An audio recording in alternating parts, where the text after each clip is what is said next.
Hey, good morning. It's Dr. Michelle of Secrets of Life and Death and Second Chance Secrets, empowering leaders, change makers, coaches to monetize your message and your mission with high-end, powerful, transformative programs that really make a difference and an impact in the world, and spread your message even more. Well, that's not what we're talking about today. For the last 2 days, I've been talking about depression because one of the people in my dream group was depressed. In fact, 2 people in my dream group were depressed. And I take that as a sign that all is not well in the universe, like the canaries in the mine shaft, that this was a sign. And for the last few days, I've talked to you about some of the ways in which you can address that feeling of despair and hopelessness. The first thing, of course, I mentioned was to check with your body, make sure you were feeding it the right fuel. And then the next thing was to check your mind and make sure you were feeding that the right fuel. Not taking too much of the influence, not taking in too much of the influence of the media, which is all about creating reaction and hype and fear. Hey, good morning. Thank you for joining, talking about how to handle depression. Right now, cosmically, we're in a time of huge transformation. As Tanya Gabrielle says, we are in the birth canal. We are going through the labor pains of birthing into a new reality. So today I'm talking about spirituality, belief, faith. And religion and belief and faith have been in existence among humans for eons. It is the way in which we make sense of the world. It is a way in which we make sense of the world. We are meaning seekers. Human beings need meaning to feel safe, to understand the mysteries of life. Now, I'm not suggesting that you have to go and take on any religion. It has to come from inside. But I have to say that it is one of the most powerful ways of pushing back hopelessness and fear.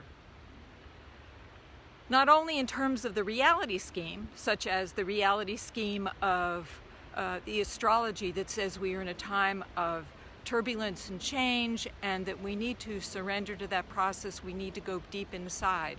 And right now, it is the full moon. This is the new beginnings. What are you trying to create in your life? What foundations are you setting down?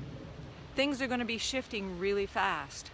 It's a time for you to get on board and connected with what your heart is telling you to do. Now, if you're in depression, that's going to hold you back. If you're feeling fearful, that's going to put you into your lower brainstem, and that's not the best place to be making important decisions. Hi, thank you for joining. Please post comments in the comment section or hearts or whatever. Thank you. Goodbye. And where was I? Yes. So brilliance, spirit. It's more than just a reality scheme. It's more than just an excuse. It's more than just a gloss over of what's going on in the world. It actually is, when you really are into spirituality, when you're into your own spirit, it's actually a state of consciousness. It's a different, not only mindset, it's a different brainwave. And when you're in that state, first of all, you do calm down. The fears do go away. The thoughts, the negative thoughts go away. That's what I have learned from over 35 years of doing a spiritual practice. Oh, there's the coyote. Whoa. I don't know that you can see him running on the road. Probably not. But there, well, anyway, he's I saw him yesterday. He was singing last night. Coyote is the trickster. Watch out for tricksters out there that are going to try and capture your mind. Get back to your center. That's what connecting to spirit is about. Connecting to your true self, to your higher self, to source. And what my Sufi teacher says is you don't have to believe, you just have to try it out and see if it works. So how do you get into those altered states? Well, meditation is a good way to do it. My friend in the dream group is actually doing what's called a dream incubation. She's going back to the dream that upset her so much, which was actually being surrounded by fire and not being able to get out. So going back into a dream state, that's also another way to get into that other state of consciousness. Meditation, chanting. Hey, good morning. Thank you for joining. I'm talking about handling depression, hopelessness, and despair in the time of COVID. And right now, the pressure is really on. We are in the birth canal, as Tanya Gabrielle says. We are in the moment of big change. And now we can either allow ourselves to get in despair and fearfulness, which I have to say doesn't, hey, good morning, thank you for joining, which I have to say is not a good place to be. Hey, thank you for the hearts. It actually defeats your desire to change things. It actually provides fuel and support for the negative energies in the world.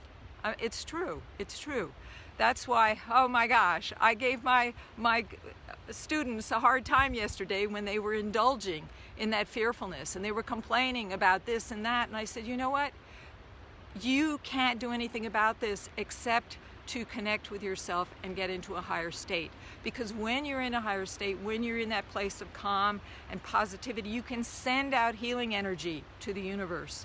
And that's a hell of a lot better than sending out fear. Because your energy, we are vibrating beings and we influence each other. So it's really important to monitor what kind of energy you're putting out there. Now maybe I got a little fierce with my clients yesterday because I'm feeling this energy, this conflict, this opposition between Mars, which is in retrograde, and the moon in Libra. And Libra is about peace. Libra is about the divine masculine and divine feminine. It's about learning how to bring the divine feminine into the conversation. That means connecting with your heart. That means connecting with compassion and joy and embracing all, not throwing out, not hatred, not damning, not condemning, but actually embracing and healing. You have to heal yourself first. You have to get yourself out of that state. Now, the first way in which you get out of the state is you let those emotions rip. You don't tamp them down. Doesn't work. The second way is to change your thoughts and the source of information that you get or receiving that's affecting your thoughts. And the third thing is to calm down the body. And that can be as simple as deep breathing.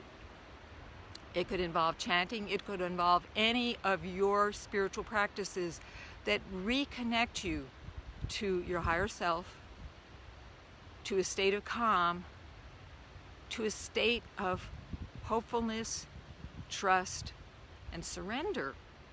Surrender is a big part of this, is surrendering to the processes that we're going through right now. There's a prayer.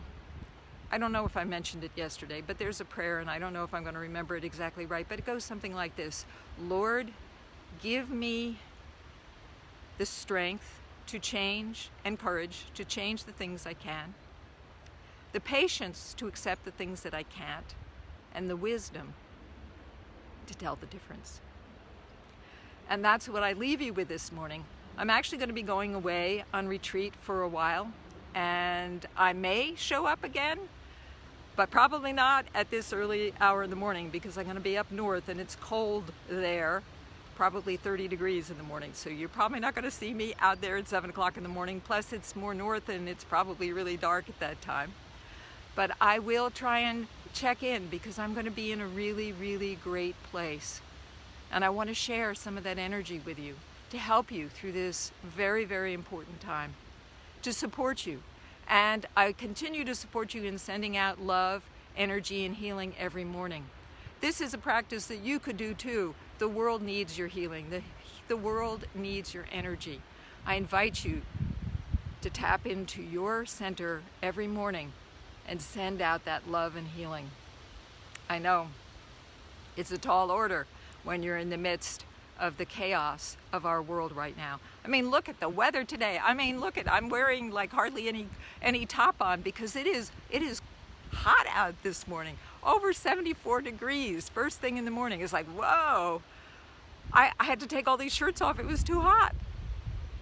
And the wind and the coyotes. There is change afoot. You can feel it. I couldn't sleep last night. The change was the energy was so palpable. But surrender to it. It will pass. Everything changes. Everything is impermanent. And when you go to the higher place, when you go to that higher space, that larger consciousness, hey, thank you for joining. You don't get too caught up in the fears of this world. It's just what it is. And you can either see it as random. I believe Einstein said this. You can either see life and the experiences of life as random or as all, I don't know whether he said magic or miracle. I prefer the latter. It works better for me to be in a place of contentment, calm, empowerment. When you feel like it's all random, it kind of leaves you in a place of feeling helpless and hopeless.